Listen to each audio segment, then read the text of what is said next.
سلامونه ستړي مشئ وخت مو په خیر. تاسې ته له زیرو نیوز 24 څخه د نن ورځې د مهمو خبرونو ټولګې ته ښه راغلاست ویو. نن دوشنبه د 1404 هجري لمریز کال د لندۍ 18 چې د 2025 زیږدیز کال د ډسمبر له 8 سره برابره ده. شبنم مزریم او تاسې ته له زیرو نیوز 24 څخه د هیواد مهم خبرونه وړاندې کوم، خو په سر کې د مهمو خبرونو سرټکي. د هند له لوري پر افغان خاوره د پاکستان برید غندنه. بهرنیو چارو وزارت بیان پر افغان خاوره د پاکستان وروستي هوایي بریدونه غندلي. د متقي او قزاقستان د ولسمشر ځانګړي استازي لیدنه.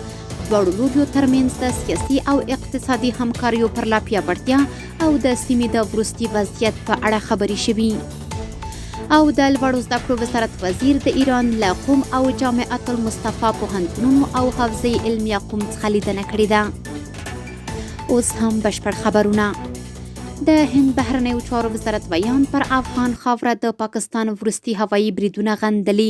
د هند بهرنیو چارو وزارت بیان رنتیر جسوال په یو خبري کانفرنس کې پر افغانستان د پاکستان وروستي هوایي بریدونه غندلي. نوموړي ویلي په دغو هوایي بریدونو کې ملکیان هدف ګرځېدلي دي. د هند بهرنیو چارو وزارت بیان همدارنګه ویلي چې هند د افغانستان د خپلواکۍ، ملي حاکمیت او ځمکنۍ بشپړتیا ملاتړ کوي. د اسلامي امارت بهرنیو چارو وزیر مولوي امیر خان متقي د قزاقستان د ولسمشر ځانګړي استازي پرکین توکوموف سره لیدلي. د اسلامي امارت بهرنیو چارو وزارت ویلي چې په دې کتنه کې د دواړو هیوادونو ترمنځ د سیاسي او اقتصادي همکاریو پر لا پیاوړتیا او د سیمې د وروستي وضعیت په اړه خبرې شوې دي. متقي ویلي چې اسلامي امارت د ډیپلوماسۍ، تفاهم او متقابل احترام پر بنسټ له ګاونډیو او سیمه ییزو هیوادونو سره د مثبتو اړیکو غوښتونکی دی او په دې لړ کې له قزاقستان سره په سیاسي او اقتصادي اړیکو کې د پام وړ پرمختګ شوی. بل لور د قزاقستان ځانګړي استازي د افغانستان رغنده دریځونه ستایلي او ډاډ ورکړی چې هیواد به له افغانستان سره په بیلابیلو برخو کې لا زیاتې همکارۍ ته دوام ورکوي. نوموړي ټینګار کړی چې د سیمې ثبات د ټولو ګډ مسؤلیت دی چې د اعتماد، ښه امنیت او اقتصادي همکاریو له لارې ترلاسه کیږي. د لوړو زده کړو وزارت وزیر د ایران له قم او جامعه المصطفى پوهنتونونو او حوزې علمیه قم څخه لیدنه کړې.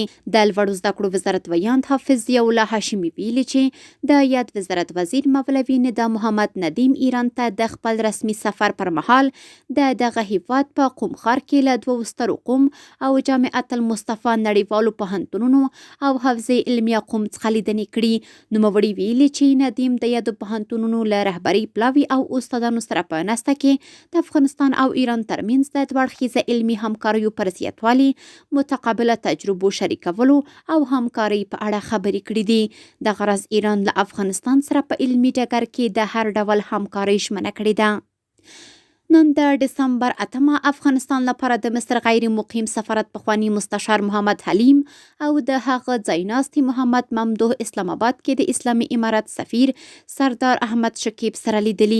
پاکستان کې د اسلامي امارت سفارت ویلي چې یاد لیدنه کې د افغانستان او مصر دوه اړخیزه اړیکو په اړه د مفصل بحث ترڅنګ حلیم د خپل ماموریت د پای ته رسیدو له کبله افغان سفیر سره مخه وکړه. نوموړي د مصر او افغانستان ترمنځ د اړیکو د غختلتیا هیله څرګنده کړې. بلور شکیب هیله څرګنده کړې چې د مصر او افغانستان ترمنځ د سوداګرۍ، تعلیم، سکالرشیپونو، د خلکو ترمنځ تګ راتګ او اړوندو برخو کې همکارۍ لا زیاتې شي. او وروستی خبر هم دا چې د لومړي ځل لپاره د هرات 1500 دودیزې او لاسي شیشې له ښکلا او مینیاتوري کولو وروسته امریکا او اروپایي هیوادونو ته صادرې شوې. د هرات شیشې د خپل لوړ کیفیت، د شفافو رنګونو او لاسي نقاشیو له امله د نړیوالو بازارونو پام ځان ته اړولی دی. د دې محمولي ارزښت شاوخوا 3 لکه افغانۍ اټکل شوی دی. د هرات سیمه ییزه اداره د دې صنعت د پراختیا لپاره هڅې کوي او د هرات شیشې جوړونې چې 200 کلن تاریخ لري د افغانستان له خورا مهمو او پیژندل شویو لاسي صنعتونو څخه شمیرل کیږي. کورني خبرونه هم دومره وو. د بهرنیو او سپورټي خبرونو لپاره زموږ پاڼې وڅارئ. په خواله رسنیو باندې فیسبوک، انسټاګرام، ایکس پخوانی ټویټر، یوټیوب او ټیک ټاک زموږ خبرونې خوښئ او موږ تعقیب کړئ. آدرس یې 0 نیوز 24 تر سبا خپرونې د الله په امان.